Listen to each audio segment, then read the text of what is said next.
देखिए, हम लोग सेल्स को इंट्रोड्यूस कर लिए, प्रोकैरियोटिक सेल, यूकैरियोटिक सेल, इनको इंट्रोड्यूस कर चुके हैं। सेल थ्योरी भी जान गए, है ना। ये भी जान गए कि नए सेल्स पुराने सेल से आते हैं। तो हम लोग देखना चाहेंगे कि कितने टाइप्स के सेल्स हैं, वैरायटी ऑफ सेल्स। तो अगर हम लोग यूकैरियोटिक सेल्स जो आसानी से दिखते हैं, है ना, यूकैरियोटिक सेल्स हैं,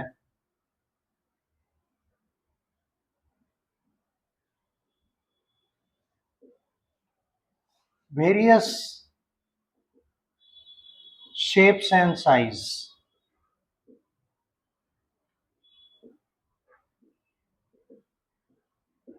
ये जो यूकैरियोटिक सेल्स है बहुत तरह के होते हैं। प्लांट सेल अलग ही तरह का दिखता है, एनिमल सेल अलग अलग ही तरह का दिखता है, और क्यों ना हो। देखिए, तो प्लांट सेल में सेल वॉल है, एनिमल सेल में तो सेल वॉल है नहीं, तो अलग दिखेगा ही दिखेगा फॉर श्योर। उसके बाद देखिए, अब से प्लांट में देखना शुरू करें तो हम लोग थोड़ा बहुत तो नाइन्थ में पढ़े ही हैं, नाइन्थ में सेल्स और टिश्यू पढ़े ही है। तो देखिए, तो अगर हम लोग प्लांट के डिफरेंट टाइप्स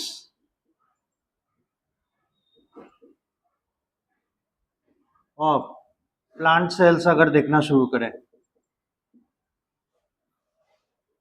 देखिए तो पैरेन काइमा सेल्स ये कैसे दिखाई देते हैं, इस तरह का। ये शेप क्या हो गया, पॉलीगोनल। कोई रेगुलर शेप दिख रहा है? नहीं। अंडाकार भी होगा तो एक लाइक भी बहुत हद तक है, बहुत हद तक नहीं। तो ऐसे ओवल शेप को ना हम लोग पॉलीगोनल कहते हैं, ज्यादा बेटर रही, ज्यादा बेटर टर्म इसके लिए पॉलीगोनल। अब देखिए, इसके अंदर हम लोग को तो ये इसका बहुत ही थीन सेल वॉल, ये इसका थीन सेल वॉल, और इसमें आपको दिखाई पड़ेंगे इतना बड़ा वैक्यूल, ठीक है, और साइड में कहीं छोटा सा न्यूक्लियस। तो ये समझने की गलती हम लोग नहीं करेंगे, अरे इसका न्यूक्लियस छोटा होता है, नहीं, ये सेल बहुत बड़ा हो गया है, इसका साइटोप्लाज्म बहुत ज्यादा हो गया है, इसी वजह से उसके कंपैरिजन में न्यूक्लियस छोटा सा लग रहा है। फॉर एग्जांपल, आप देखिए, पहले सेल बच्चा था, एकदम छोटा सा था, इतना छोटा सा, और ये रहा इसका न्यूक्लियस, ठीक है। तो ये जो इसका बाउंड्री है, ये स्टेज 1 में है, ठीक है। और फाइनल स्टेज में गया, इतना बड़ा सेल हो गया, फाइनल स्टेज। अब देखिए, इसके कंपैरिजन में न्यूक्लियस को देखिएगा तो बड़ा नजर आएगा। अब इतना बड़ा हो गया है ये साइटोप्लाज्म एक्वायर करके। अब इसको हटा के थोड़ी देर इमेजिन कीजिए तो न्यूक्लियस क्या है, इसके कंपैरिजन में छोटा लग रहा है ना। पर क्या ये है कि न्यूक्लियस अपने आप सिकुड़ गया? नहीं, न्यूक्लियस इज अनचेंज्ड, है कि नहीं। उसी तरीके से ये जब फुल्ली मैच्योर कर जाता है, पैरेन्काइमा सेल्स, उनके न्यूक्लियस इसके पूरे सेल के कंटेंट के कंपैरिजन में बहुत छोटा नजर आता है, फॉर दिस रीजन, इसी वजह से, ठीक है, क्योंकि ये साइटोप्लाज्म एक्वायर करके अपना साइज बहुत बड़ा कर लेता है। So this is the reason it appears like this, ठीक है। अभी कॉन्सेप्ट समझ में आ गया, इसको मिटा सकते हैं। जस्ट एक इंट्रोडक्शन हम लोग ले रहे हैं कि देखिए भाई, कितने वैरायटी के यूकैरियोटिक सेल्स हो सकते हैं। अभी भी हम लोग यूकैरियोटिक सेल में किनको मान रहे हैं, एक है प्लांट, एक है एनिमल, और various types of plant cells देखना चाह रहे हैं। फिर देखिए,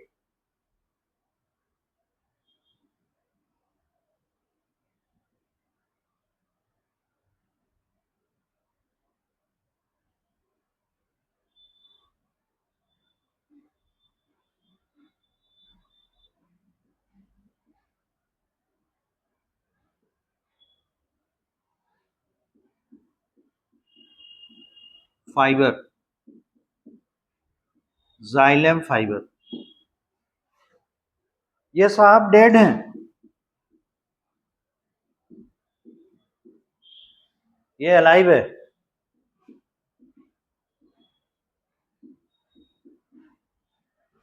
ठीक है, ये पैरेन्काइमा सेल्स है, ये सेल कर दीजिए, पैरेन्काइमा सेल है, ये जाइलम फाइबर है, ठीक है। उसका और वेरिएशन देखिए,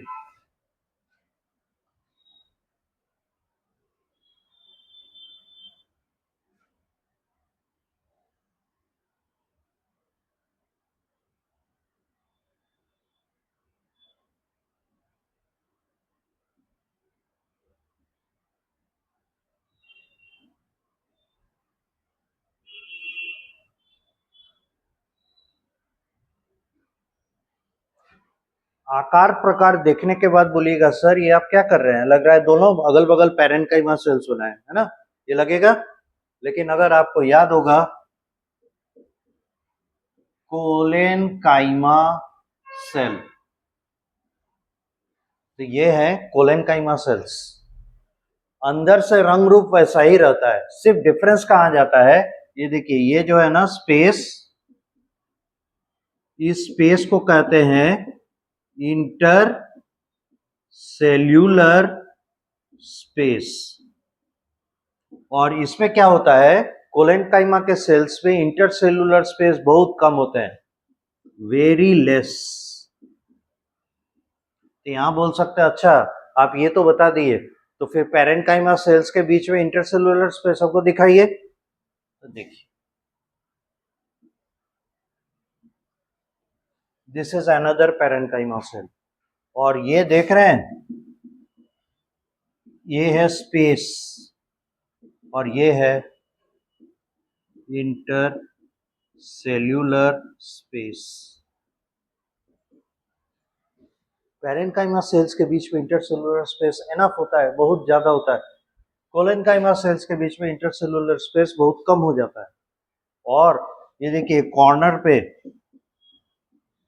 corners of cell wall has deposits, कुछ जमा होता है, अभी क्या ये बाद में देखेंगे, पर ये जान के रखें इसके कॉर्नर पे ना डिपॉजिट हो जाता है, जिस वजह से क्या होता है एक सेल दूसरे सेल से टाइटली हग्ड रहता है, एक दूसरे से काफी ताकत के साथ जुड़ा हुआ रहता है, जबकि इसमें वैसा नहीं है, ठीक है, इसमें काफी स्पेस रहता है, इसलिए ये टाइटली हग नहीं रहते एक दूसरे से, वैसे कोई जुड़े हुए भी नहीं, राइट, पर ये एक दूसरे से टाइटली अटैच्ड है काफी हद तक, और बीच में एयर स्पेस या इंटरसेलुलर स्पेस होने की वजह से क्या होता है इसमें फ्लेक्सिबिलिटी रहता है, पर एट द सेम टाइम इसमें स्ट्रेंथ भी रहता है।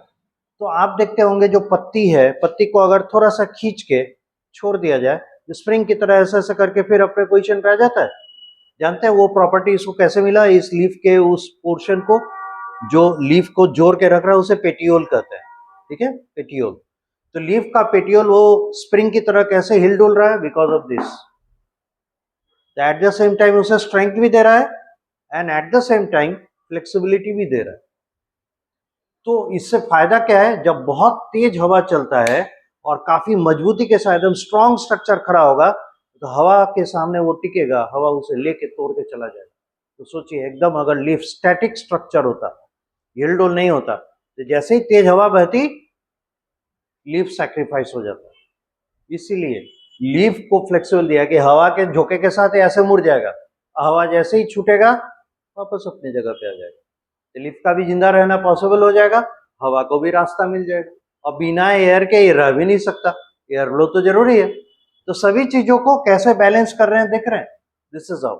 सो ये भी एक प्रकार का प्लांट सेल हो गया, पर उसमें इसमें अंतर है ना, क्लोजनेस डिपोजिशन, उसमें क्लोजनेस नहीं है, डिपोजिशन नहीं है, और इसके कंपैरिजन में इसका सेल वॉल थिन होता है, इसका थोड़ा बहुत थिकनेस रहता है। फिर देखिए एक और तरह का सेल,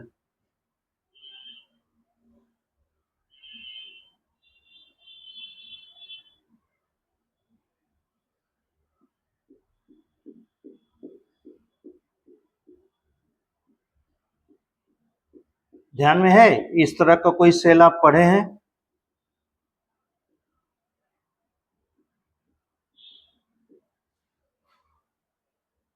आ रहे हैं मिस कर रहे हैं, ये है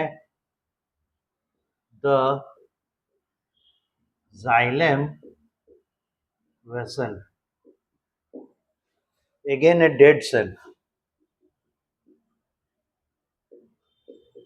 अब देखिए साहब, ये भी डेड है, ये भी डेड पर उसका स्ट्रक्चर, इसका स्ट्रक्चर अलग है ना। ये है टर्मिनल ओपनिंग, ये भी क्या है, टर्मिनल ओपनिंग। और ये जो देख रहे हैं, दिस आर द पिट्स, छेद बना हुआ रहता है। इसके मदद से क्या होता है, इससे भी, इन होल से भी यानी पिट से भी, और ये जो टर्मिनल ओपनिंग है इनसे वाटर और मिनरल का ट्रांसपोर्ट करता है। ये जाइलम को हेल्प करता है करने में। और ये फाइबर ये ट्रांसपोर्ट में हेल्प नहीं करता, स्टैटिक सपोर्ट देता है। तो देखिए, जरूरत के मुताबिक सारे सेल्स में अपने अपने अंदर फीचर्स होते हैं। तो इसको सपोर्ट देना है, ट्रांसपोर्ट नहीं करना, इसीलिए वो ऑलमोस्ट ओपेक बना हुआ रहता है ना, अंदर में कोई भी जगह नहीं छोड़ता है खाली। इसे ट्रांसपोर्ट करना है, इसलिए अंदर में हॉलोनेस रखा हुआ है। एट द सेम टाइम इसे सपोर्ट भी देना है। तो ये जो मोटाई देख रहे हैं ना, ये थिकनेस, ये क्या करेगा, एक पिलर की तरह सपोर्ट देगा, और इस पिलर के बीच में समझ लीजिए एक पाइप लगा हुआ है, वाटर ऊपर की ओर जा सकता है। तो डुअल पर्पस सॉल्व करता है, एक तो सपोर्ट देगा, मैकेनिकल सपोर्ट है ना, और दूसरा वाटर और सॉल्ट के ट्रांसपोर्ट में भी हेल्प करेगा, डुअल पर्पस सॉल्विंग। सो आपके पास कुछ वेरिएशंस मिल रहे हैं प्लांट सेल्स के, जो लिविंग भी है, डेड भी है, लेकिन लिविंग होने के बावजूद उनमें स्ट्रक्चरल डिफरेंसेस हैं, डेड होने के बावजूद उनमें स्ट्रक्चरल डिफरेंसेस है ना। ये आप ड्रॉ कर लीजिए, क्योंकि कई बार सेल्स पहचानने के लिए देता है। तो अगर हम लोग प्लांट्स के कुछ डिफरेंट काइंड्स ऑफ सेल्स है ना, डिफरेंट शेप्स एंड साइज के सेल्स को अगर देखें, तो एनिमल का भी तो कुछ डिफरेंट शेप एंड साइज के सेल्स को देखना चाहिए, ताकि हम उन्हें आइडेंटिफाई कर सकें कि हाँ भाई ये एनिमल सेल है। तो आपको प्लांट सेल्स में जितना वेरिएशन मिला, उससे कहीं ज्यादा वेरिएशन एनिमल सेल्स के shape and size and structure में मिलेगा।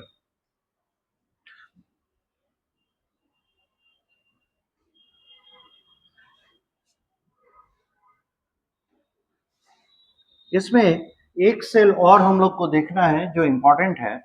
रीजन क्या है कि याद है हम लोग जब डिस्कस कर रहे थे कि साइटोप्लाज्म और न्यूक्लियस में कौन है ना ज्यादा इंपॉर्टेंट है जिंदा रहने के लिए, तो हम लोग पाए although nucleus is the control centre या द हेरिडिटरी मटेरियल क्रोमोसोम जो है वो कंट्रोल सेंटर के हिस्से हैं, वही कंट्रोल कर रहे हैं। परंतु अगर हम साइटोप्लाज्म को डिप्राइव कर दे, हटा दें, तो फिर सेल जिंदा नहीं रह सकता है ना। यानी हम लोग को प्लांट में भी कोई एग्जाम्पल ढूंढना चाहिए जिसके कि न्यूक्लियस नहीं है पर साइटोप्लाज्म है ना। तो इसमें भी एक ऐसा सेल है और इसे कहते हैं सीव ट्यूब मेंबर सेल।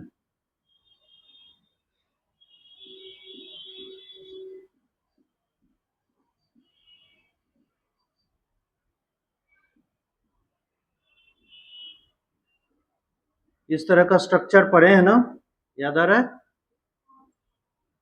ध्यान में है, कहाँ हम लोग देखे हैं, it's a part of phloem, a type of phloem cell.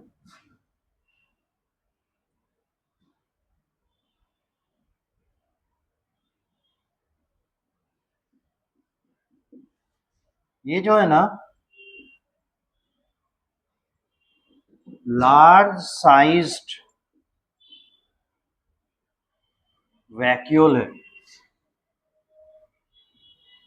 Vacuole चारों तरफ से है, और बीच में ये साइटोप्लाज्म रहता है as a cytoplasmic strand. Strand मतलब एक धारी जैसा है ना, एक लंबा सा लकीर जैसा ये स्ट्रक्चर वैसा। और ये एंड्स में ये है सेल वॉल, और ये एंड में जो आप देख रहे हैं इसे कहते हैं सीव प्लेट। तो ये भी हो जाएगा सीव प्लेट। और ये जो देख रहे हैं ओपनिंग्स, ये हैं सीब्स। सीब मतलब होता है पोर, ठीक है, ये पोर्स हैं। और ये काम क्या करते हैं, इसके ऊपर में जो इससे पहले वाला और इसके नीचे में जो इसके बाद वाला सीव ट्यूब मेंबर, ये है सीव ट्यूब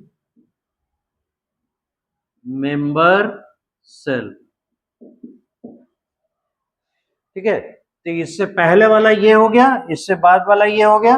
उससे शुगर जो फूड है ना, ट्रांसपोर्टेबल मटेरियल है as a food for the plants, वो इसमें आएगा, इसके थ्रू ये आगे बढ़ रहा है, ठीक है। ये फॉरवर्ड एरो दिखा रहा है कि ये आगे की ओर जा रहा है, और फिर यहां से बाहर आएगा, यहां से बाहर आएगा और इसमें जाएगा, और फिर ये कंटिन्यू होगा। तो आप डाउनवर्ड दिखा रहे हैं, हमसे पूछ सकते हैं ऐसा क्यों? क्योंकि भाई बताइए, फूड मैन्युफैक्चर कहाँ हो रहा है? किचन में। और प्लांट ने अपना किचन कहाँ रखा हुआ है? लीफ में। और फूड को कहाँ तक पहुंचाना है? इसके कस्टमर बैठे हुए हैं कहाँ तक? जमीन के अंदर तक, रूट्स है। तो ऑफ कोर्स ऊपर से नीचे की ओर तो आएंगे ही, है ना। इसीलिए मोस्ट ऑफ द टाइम हम लोग डाउनवर्ड एरो से दिखाते हैं कि ऊपर से नीचे की तरफ जा रहा है, राइट। सो ये ट्रांसपोर्टर है सेल। पर आप एक चीज नोटिस कर रहे हैं, इसमें कहीं भी न्यूक्लियस बना है क्या? नहीं, न्यूक्लियस होता ही नहीं है, तो बनेगा कैसे, है ना। सो this is a unique plant cell which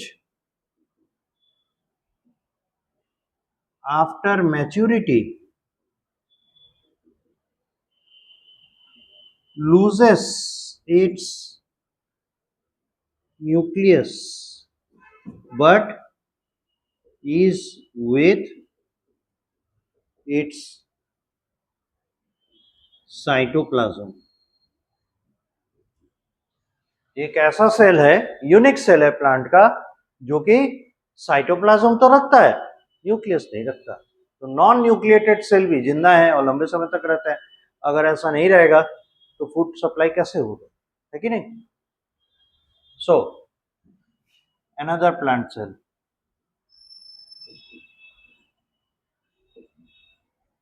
अब देखें variations in the animal cells.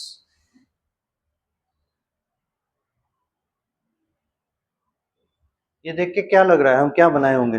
Amoeba लग रहा हो, पर ये न्यूट्रोफिल है, और ये मोनोसाइट, मोनोसाइट नहीं कहिए, मोनोसाइट नहीं, ये टिश्यू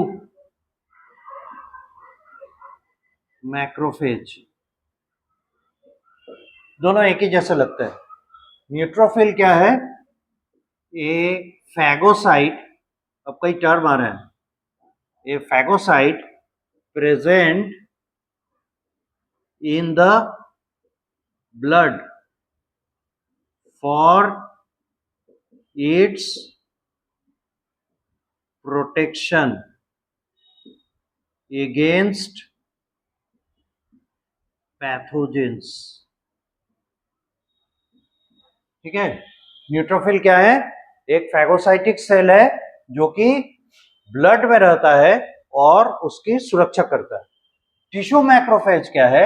ये है, ये भी है एक फैगोसाइट है, a phagocyte present in tissue for its protection, ठीक है। अब ये टिश्यू कौन सा हो सकते हैं? Maybe of brain, liver, kidney, eye, etcetera.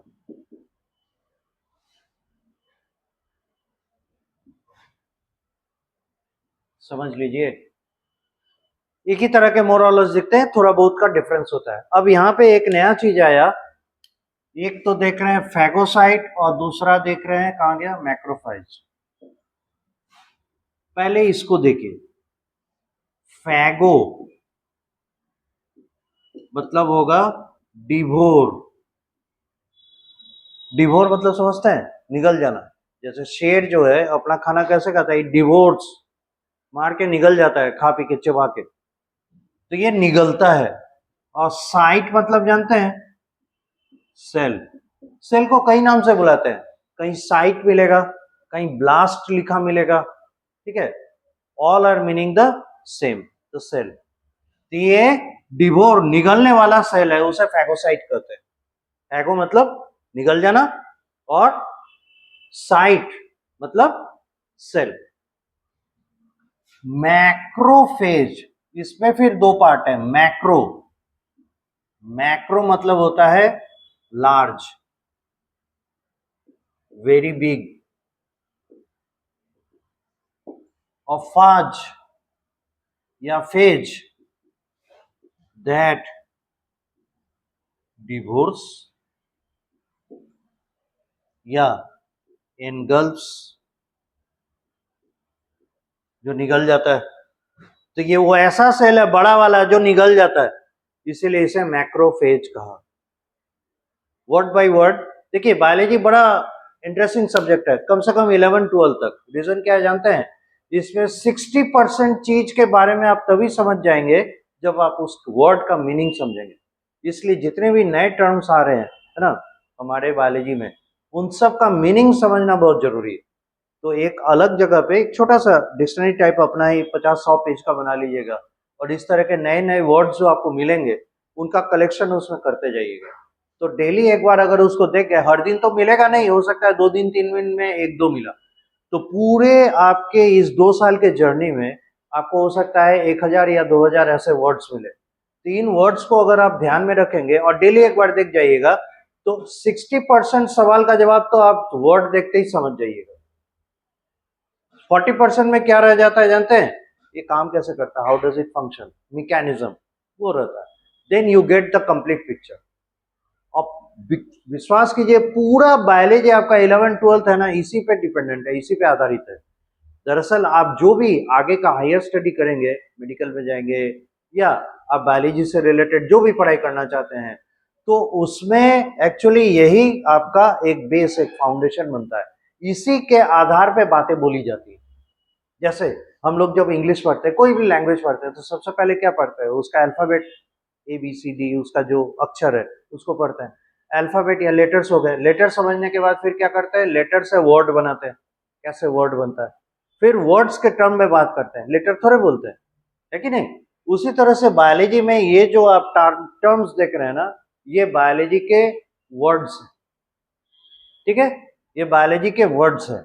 अब बोलिएगा तो बायोलॉजी का वर्ड है, इंग्लिश है, तो फिर इतना टफ काहे रखा हुआ है, ये भी बात है। तो दरअसल क्या है, बायोलॉजी के डेवलपमेंट में देखिए क्या है कि हमारे ऊपर इतना बाहरी देश के विदेशी शासकों ने राज किया कि हम अपना लैंग्वेज, अपना संस्कृति बहुत कम कर बैठे, और हम अपने आप को, हम जितने महान थे उतना प्रोजेक्ट नहीं कर पाते।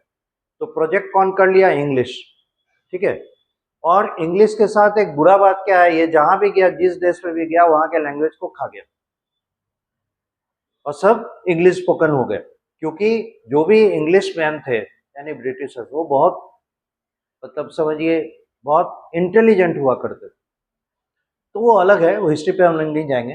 हुआ क्या, लैटिन भाषा बोलने वाले लोग जो थे, उनका यूरोपीय देशों में, है ना, लैटिन भाषा बोलने वाले लोगों का बहुत कंट्रीब्यूशन रहा बायोलॉजी के फील्ड। और अब क्या हुआ, इंग्लिश इतना ज्यादा छा गया कि लैटिन भाषा अब बोला ही नहीं जाता, बहुत कम, बहुत ही गिने चुने लोग बचे हुए। तो उस भाषा को फिर लोगों में जिंदा रखने के लिए क्या किया जाता है, जो भी बायोलॉजी के टर्म्स है ना, उनको लैटिनाइज कर दिया जाता है। या तो लैटिन का वर्ड ले लेते हैं, या उस वर्ड को कहीं से भी, किसी से भी लिया हो, उसको लैटिनाइज कर देगा। एक सिंपल एग्जांपल दे रहे हैं, आप मैंगो का बायोलॉजिकल नेम जानते हैं,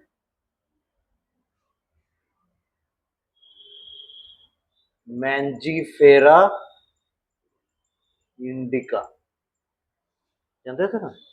नहीं, जान लीजिए मैंजीफेरा इंडिका। मैंगो दुनिया में फेमस हुआ क्यों?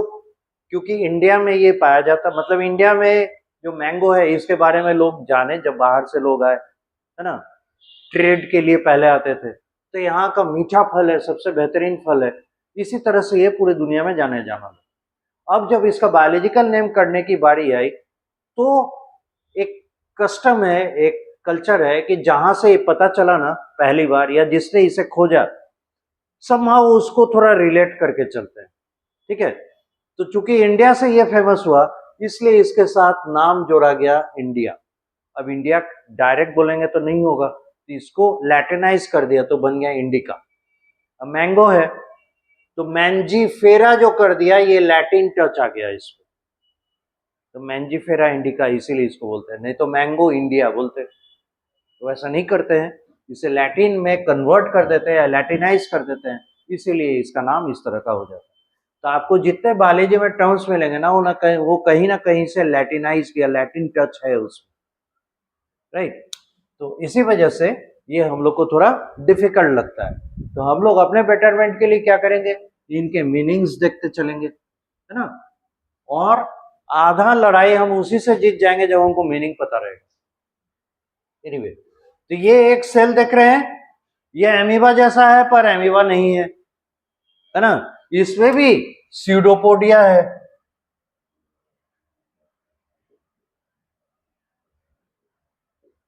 और ये एमीबा की तरह ही मूव करता है अपने स्यूडोपोडिया के साथ, और एमीबा जैसा ही निगल जाता है फूड मटेरियल्स को, जैसे एमीबा करता है वैसे ही ये करता है। बस अंतर ये है, हमारा बॉडी इसे बना रहा है, इसलिए एमीबा तो नहीं हो सकता। दिस इज द रीजन, ठीक है? ये पहला हम लोग को एक एग्जांपल मिला, एक एग्जांपल लिए हम लोग। इधर बेटा, अच्छा अच्छा बनाए नहीं है, ड्रॉ कीजिए।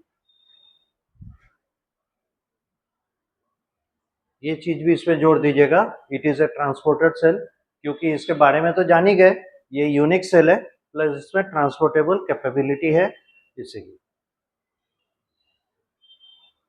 ये एक एनिमल सेल हम लोग देखे, इसके बाद और भी कुछ हम लोग एनिमल सेल्स देखे, इनके वेराइटीज टाइप्स, तो हम लोग को और इसके डाइवर्सिटी का अंदाजा लगेगा। एक तो प्लांट सेल था,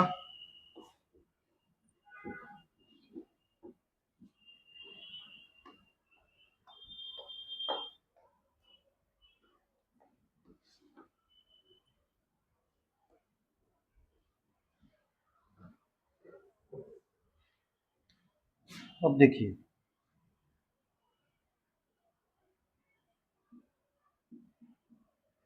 ये भी एक सेल है। आप बोलिएगा अच्छा उसमें तो एक साइड में दो, एक साइड में दो, दो दो चार आप बनाए थे, इसमें तो बहुत सारा सीडोपोडिया बना दिए।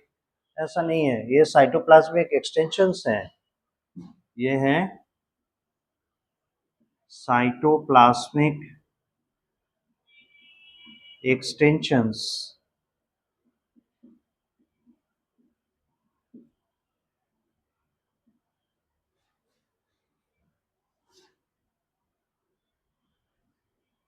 और ये इसका न्यूक्लियस, और ये जो सेल है ये फिब्रोब्लास्ट। और एक सेक्शन में हम लोग देखते हैं, दिखा देते हैं कि इससे जो है फाइबर्स प्रोड्यूस हो रहे हैं, ठीक है? ये हैं फाइबर्स। फाइबर फिर दो कई तरह के होते हैं, फॉर एग्जांपल वाइट फाइबर और येलो फाइबर।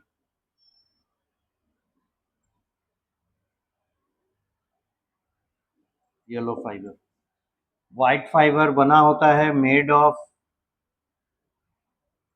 कोलाजेन, और येलो फाइबर जो है ये मेड ऑफ इलास्टीन।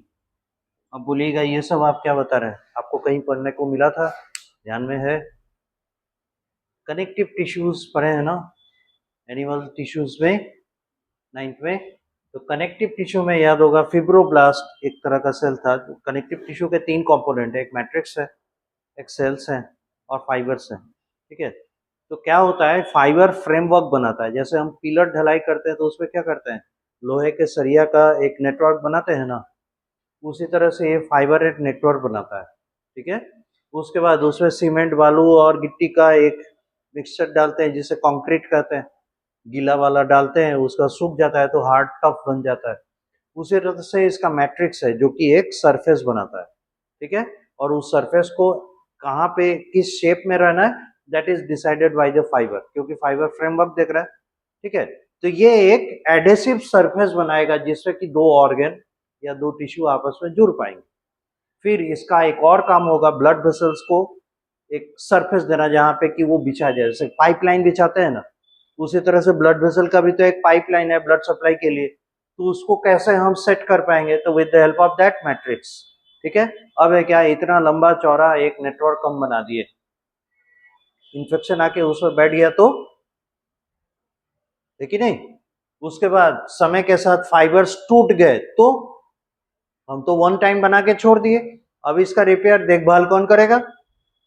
इसीलिए ये सेल फिब्रोब्लास्ट रहता है जो मैट्रिक्स और फाइबर दोनों को टाइम टू टाइम बनाता रहता है। एक तरफ से डैमेज होगा, दूसरी तरफ से रिपेयर होगा। ठीक, अब है क्या, उसकी देखभाल, उसकी रखवाली होनी चाहिए। तो ये जो आप देख रहे हैं ना, कहाँ गया, टिश्यू मैक्रोफेज, ये वहां कनेक्टिव टिश्यू में पाया जाएगा टिश्यू की देखभाल करने के, राइट। और ब्लड भी बहुत इंपॉर्टेंट है, ब्लड से तो फूड मटेरियल वगैरह सब जा रहा है, वो भी एक सोर्स हो सकता है इन्फेक्शन ट्रेवल करने का, उसमें भी अटैक कर सकता है क्योंकि उसमें तो फूड रहता है। डाइजेशन के बाद फूड मटेरियल जाता कहाँ है, ब्लड में। तो कोई अगर इन्फेक्शन पैथोजन उसमें घुस गया तो इसलिए उसकी भी सुरक्षा के लिए कौन चाहिए वहां पर। ठीक है, तो इसीलिए ये सेल्स वहां पाए जाएंगे। तो ये एक दूसरा तरह का एनिमल सेल हुआ। अब देखिए, तो इसमें और इसमें आकार प्रकार में अंतर है ना। उसके बाद फिर एक देखिए, इसको तो आप पहचानते ही होंगे, पहचानते हैं, यस, न्यूरॉन।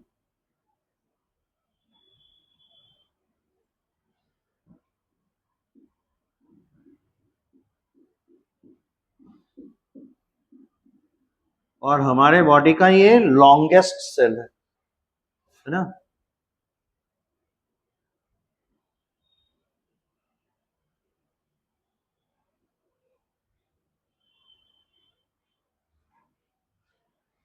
ये इसका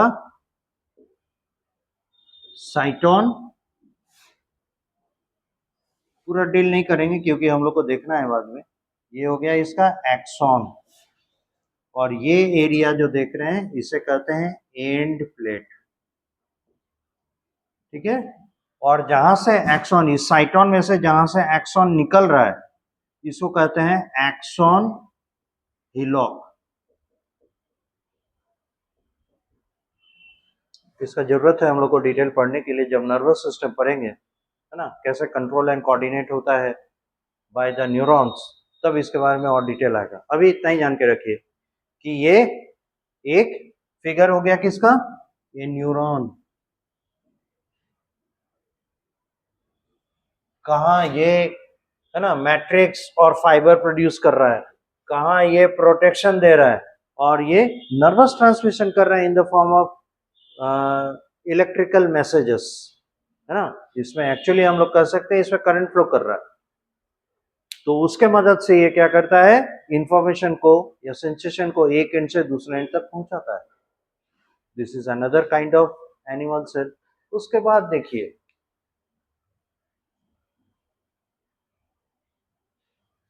this is so simple, and this is RBC, ये रेड ब्लड सेल, और इसका ये क्या है, तो प्लाज्मा मेम्ब्रेन।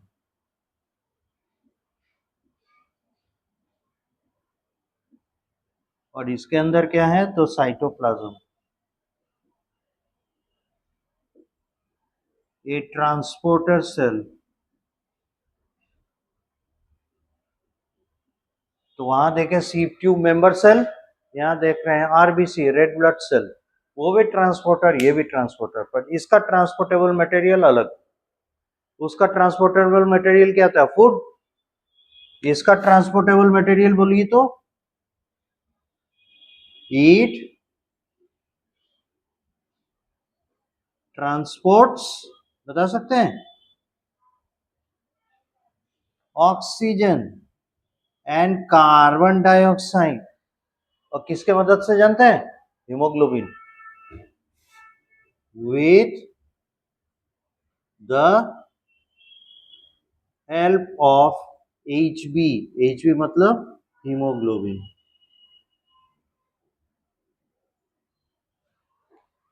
यहां तक पूरा कीजिए।